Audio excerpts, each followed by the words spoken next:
Now, my dear students, NEETPG 2024, and there are certain topics which are very important and which might be asked.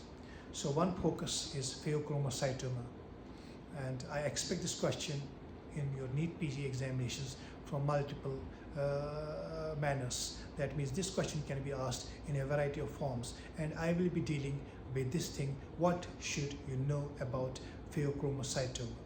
Now, as far as pheochromocytoma is concerned, you have to remember there are certain oncological conditions which are frequently asked: the carcinoid tumor, the glucogonoma, the insulinoma, and the pheochromocytoma, and sometimes the somatostatinoma. So these are some important questions. Have a focus on them, but today specifically a brief about pheochromocytoma. So as far as the pheochromocytoma is concerned, you have to remember that there is one important gland which is the suprarenal gland. We also give it the name as adrenal gland because it lies above the kidneys, suprarenal, adrenal. So that's important, one and the same thing.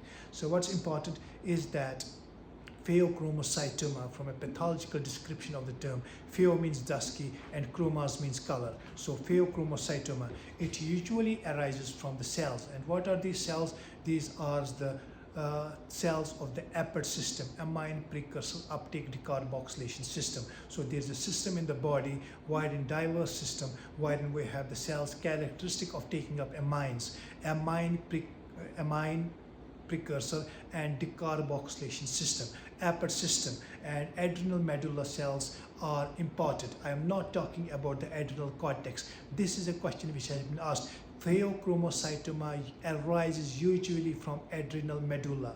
I am not talking about adrenal cortex. So that is important. And sometimes this can arise from certain other extra-adrenal sites as well. So we will be taking up that. So number one, dusky, usually colored tumor arising most commonly from the adrenal medulla, and it is usually benign, can be malignant, and it's more common in females. That's important. Now what's important? This pheochromocytoma can occur in isolation, or it can occur in association with certain other syndromes as well, certain other conditions. And what are these conditions? Frequently asked, and this question has been asked in the previous FMGE examination. So pheochromocytoma is associated with men, multiple endocrine neoplasia 2A and 2B.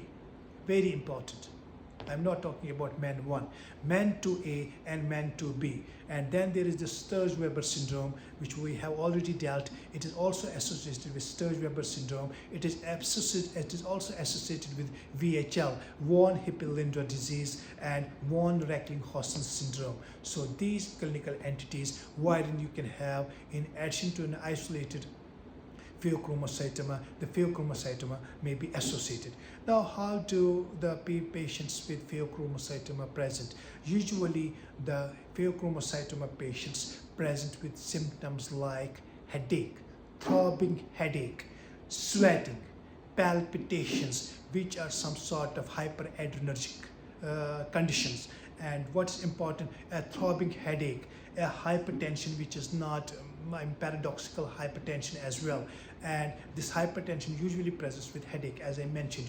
And the cardiac manifestations can be tachycardias, a whole range of arrhythmias like the supraventricular arrhythmias, and VPCs, ventricular premature contractions. So any patient you evaluate who has got a tachycardia, a SVT, or a ventricular premature contraction VPC, or a headache not responding to the conventional drugs, or excessive sweating, excessive palpitation, he or she or a combination of these symptoms should be evaluated for a pheochromocytoma.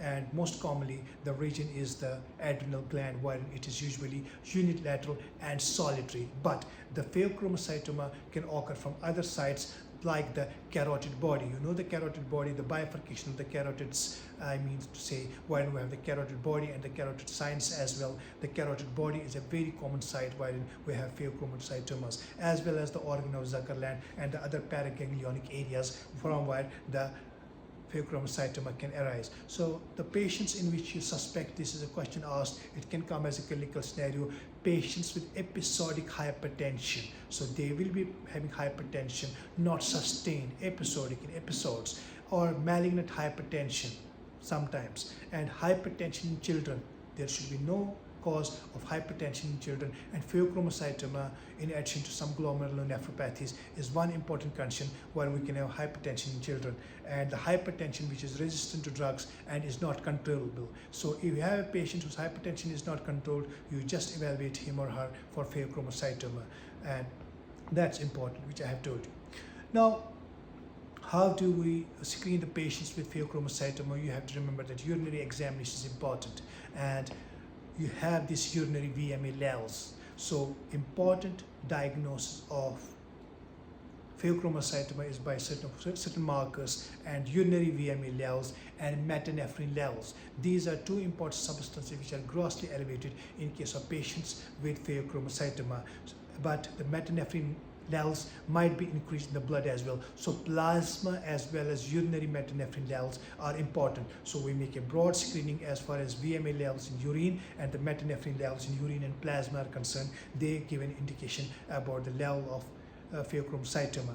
Now, in addition to that, we have some provocative tests and some suppression tests, and one of the important is a positive response to phentolamine. So you have to remember that we give phentolamine and there's a response to phentolamine. This phentolamine test is very important as far as the diagnosis of pheochromocytoma is concerned. We have got the glucagon provocation test as well as a colonidine suppression test. It is not important for you to go into details. This will not be asked to you as far as PG is concerned, but super specialty, sure. So you have to remember positive response to phentolamine. You have to remember the glucagon provocation test and the clonidine suppression test. So remember these at least by memory. That's sometimes asked as a memory-based question or a one-liner. CT, MRI, they happen to be diagnostic modalities which can help, but you have to remember one scan, and that is the MIBG scan, MIB scan. That's important. So we use iodobenzyl guanidine 1, 2, 3 for scanning, especially the pheochromocytoma. So MIB scan